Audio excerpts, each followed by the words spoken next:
This episode of Bear With Me is produced by CenCom Entertainment.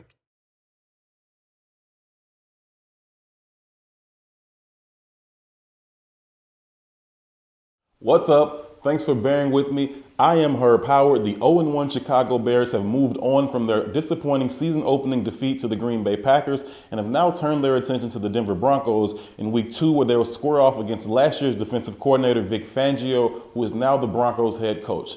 Like it or not, Matt Nagy and the Chicago Bears have answered all the questions about their disappointing Week 1 loss to the Packers. Whether we got the answers that we wanted or not, who knows, but they did address certain issues. Is the preseason the reason that the offense looked so bad? They say that that's not the reason. They say that 40 or 50 more reps in the preseason would not have caused them to play better. I question some of that when you look at some of the reasons that the offensive struggle in terms of the penalties, the communication breakdowns, the personnel confusion. Those are the types of kinks that I do believe that you can work out in 40 or 50 reps of live game action. They did not have that this season. They did not have that last preseason either, and they came out with a Week 1 defeat. I think that preseason philosophy may be something that they need to revisit going forward, although I certainly understand the value of getting to Week 1 with a healthy roster, which the Bears have done 2 straight years now. They also answered questions about should they run the ball more. Matt Nagy admitted as much. He has to find ways to run the ball more. It'll help them control the clock. It'll help settle Mr. Trubisky down. It'll make the offense a little bit less predictable, and it'll get the balls into the hands of playmakers like Tariq Cohen and David Montgomery. So the Bears are going to have to find ways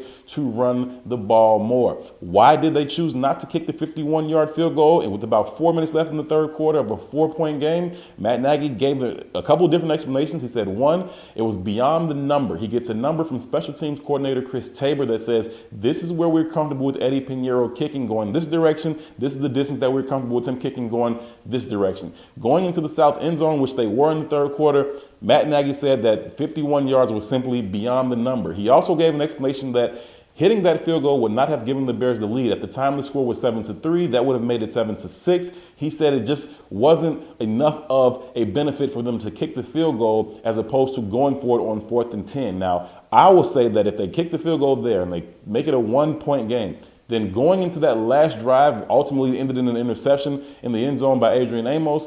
If you only need a field goal there, Mitch Trubisky doesn't need to force the ball into the end zone. And so I think that if he could do it again, I actually think that he would let Pinheiro go out there and make the kick. I think ultimately what they're trying to do is everything that they can to keep his confidence up. They don't want him to lose his confidence, or they don't want to have him try a 50-yard field goal early in the season. He misses it, and then his confidence is gone. But I think soon they're going to have to take the training wheels off of him. I think that Week 2 out in Denver with that low altitude is a good place to let him kick a long field goal if the opportunity presents itself. Now, one of the other questions that came up was, is the defense resentful about the way that the offense played? Are they starting to point fingers? And you didn't hear any of that. You heard from the defensive players. Eddie Jackson came out and defended the offense on the radio. He was saying that the booing that he heard from the home fans was absolutely unacceptable. Now, I understand the booing, right? People pay a lot of money. They're passionate. They come in there. They've been drinking a little bit, and they're disappointed with what they're seeing, and they're going to let you know about it. That is their right.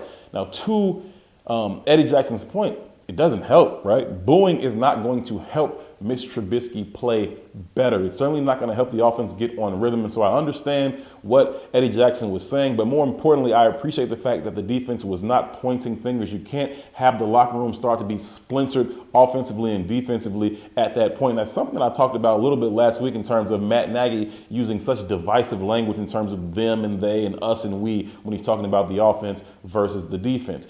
Also, what are some of the things that they can do to help Mitch Trubisky out?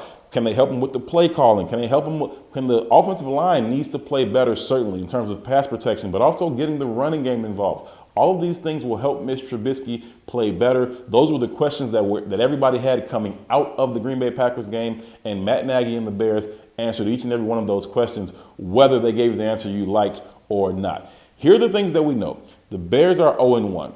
Just like they were last year. In fact, the Bears started last season 3-3 before winning 9 of their last 10 games to ultimately finish the season at 12-4. They still have a very, very special defense. This defense is going to keep them in every single game. You're not going to get blown out of any game. No matter what the offense does, the defense is going to keep them in the game. This is the defense that went out and dominated Aaron Rodgers with without any game-changing plays from Khalil Mack nor Eddie Jackson. Those are the two guys you expect to make those type of game-changing plays and force those turnovers. Those guys, while they played well on Thursday night, they didn't make any game-changing plays, and you certainly expect them to do so going forward. So that's another good sign for the defense. Also, this defense will create turnovers. Now, last year they had 36 turnovers. I told you at the beginning, before last game, that I don't think they'll have that many turnovers. They may, but that's a lot of turnovers, right? That's the ball bouncing your way a lot of times. But this defense will create turnovers. They have too many playmakers on that side of the ball for them not to take the ball away. Aaron Rodgers is phenomenal at protecting the ball and not turning it over, but this defense is certainly going to force offenses to turn the ball over. They had a couple of near turnovers in this game. You saw Clinton-Dix forced a fumble on Aaron Rodgers. Unfortunately, the ball bounced right back to him as the linebacker simply didn't see it behind him. Then you had another potential turnover where a pass bounced off tight end Jimmy Graham's foot, and seemed like Roquan Smith had an opportunity for an interception there, but then again, you don't even know if that ball hit the ground or not, so that was something that probably would have been reviewed anyway. But this defense will certainly create turnovers. They will get the offense the ball back, and often enough, they'll score points on their own. All of these things will help the defense, will help the offense in terms of putting points on the board and putting them in better positions to, one, get the ball back, but also to sustain drives. The other thing that we know is this offense has playmakers. You look at Allen Robinson, you look at Tariq Cohen. These are guys who can make plays for you.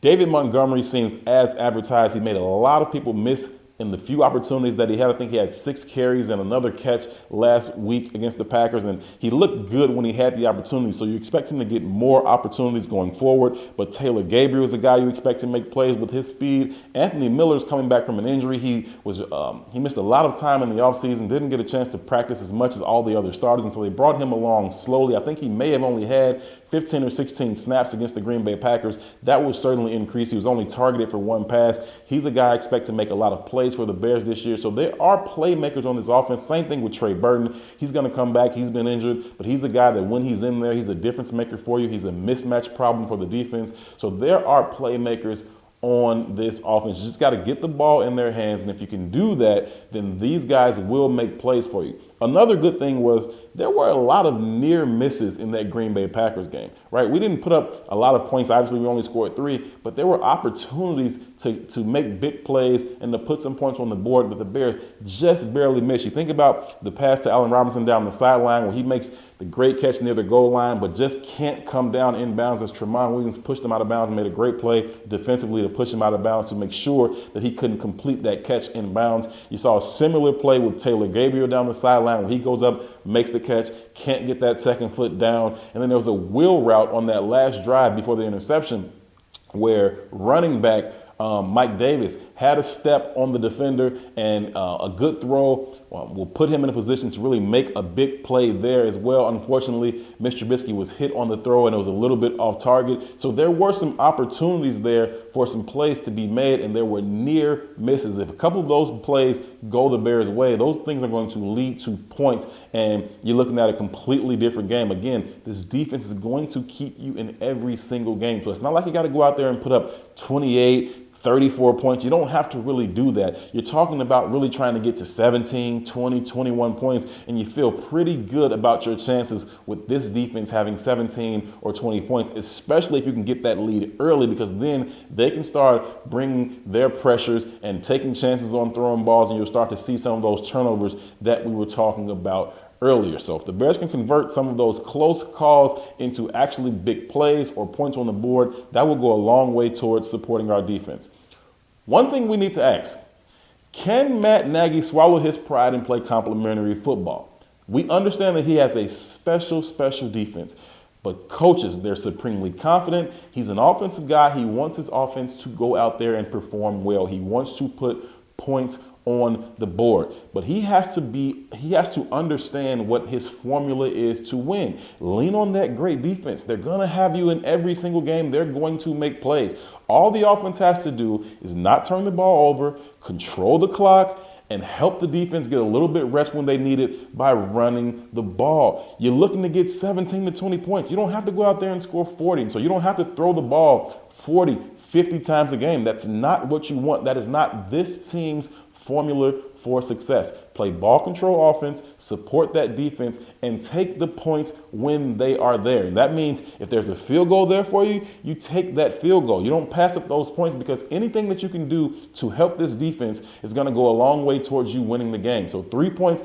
add up. I don't care if it's 3 or 4 field goals. Those are going to add up over the course of the game and allow that defense to keep doing what it does in terms of keeping the opposing offense out of the end zone. If the Bears can find a way to score 1 or 2 touchdowns, good. But in the meantime, take the field goals as they come to you, because all of those points are going to really be beneficial to a defense that is going to be keeping the opposing offense off of the scoring board. The other thing that Matt Nagy has to do, he has to admit what Mr. Trubisky is, but also he has to admit what he is not. He is not an elite quarterback in this league. Now, I'm not going to sit here and say, he's a bad player. I don't know that yet, right? There's still a lot of information, a lot of time before we can decide definitively on whether or not Mr. Trubisky is a good quarterback or not. What I will say is this: we know for sure he's not an elite quarterback, right? We chose the wrong guy. When we moved up from 3 to 2 to take Mr. Trubisky, Ryan Pace chose the wrong guy. He should have taken Deshaun Watson or Patrick Mahomes. He did not. He was convinced that Mr. Trubisky was head and shoulders above Deshaun Watson and Patrick Mahomes, so he traded up to get him so he wouldn't be stuck with either of those other 2 guys, and he chose the wrong guy. He doesn't have an elite quarterback. But that's not to say that Mr. Trubisky can't be good enough for this team to go out and win football games and potentially even win a Super Bowl, because he is that good. I gave you a couple examples last week of guys who have been, good enough to support a great defense and win a Super Bowl. Brad Johnson did it, as did Trent Dilfer did it. We saw Rex Grossman take the 06 team to the Super Bowl on the back of a great defense. So it can be done. Mr. Trubisky can play well enough, and Matt Nagy just has to understand that and not try and make Mr. Trubisky the reason that we win the game, but simply make sure that he's not the reason that we lose the game. The defense is going to be the reason that we win the majority of our games. Just don't allow the offense to be the reason that we lose the game. If Matt Nagy can understand what he has and what he does not have in Mr. Trubisky, if he can kind of check his ego and swallow his pride a little bit and say, listen, we're going to win because of our defense and not because of our offense, it's going to be fine. You have to be willing as a coach to adjust your game plan to the players that you have. That is a sign of a good coach to me. You look out in New England at Bill Belichick, he's going to do whatever it takes for his team to win. Doesn't matter, right? If he has to play 2 tight ends, he'll play 2 tight ends. If it's 3-4 wide receivers, he'll play 3-4 wide receivers. If he has to go into a pro set, he'll do that. When he had Corey Dillon, 1,600 yards from Corey Dillon rushing the ball. When he had Randy Moss, they threw 50 touchdowns passes, right? Like, you do whatever you have to do. You tailor your game plan to the players that you have. If Matt Nagy can do that, he certainly has enough playmakers on offense, and we know he has a special defense that can carry this team a long, long way. Week 1 is over. We've turned our attention to week 2. We got to see how the Bears prepare as this week goes along. Will Trey Burton be healthy enough to come out and play? Will we see more of Anthony Miller? Can the offensive line play better? Lots of questions to answer as the Bears continue their preparation for the Denver Broncos. I'll talk to you guys later on this week as we preview the game and look for who are going to be the key players. What are some of the things that we're looking for specifically going into the Denver Broncos game? But for now, we sit in the middle of week 2. The Bears are 0-1. They turned the page from Green Bay. They've moved on to the Denver Broncos. We'll see what they can do once they get out to Denver versus their old defensive coordinator, Vic Fangio, who certainly knows Mr. Trubisky's strengths and his weaknesses, as well as Matt Nagy's tendencies. So it should be a good game when the Bears get out to the Denver Broncos. Thank you so much for bearing with me. I am Herb Howard. Until next time, thanks for watching.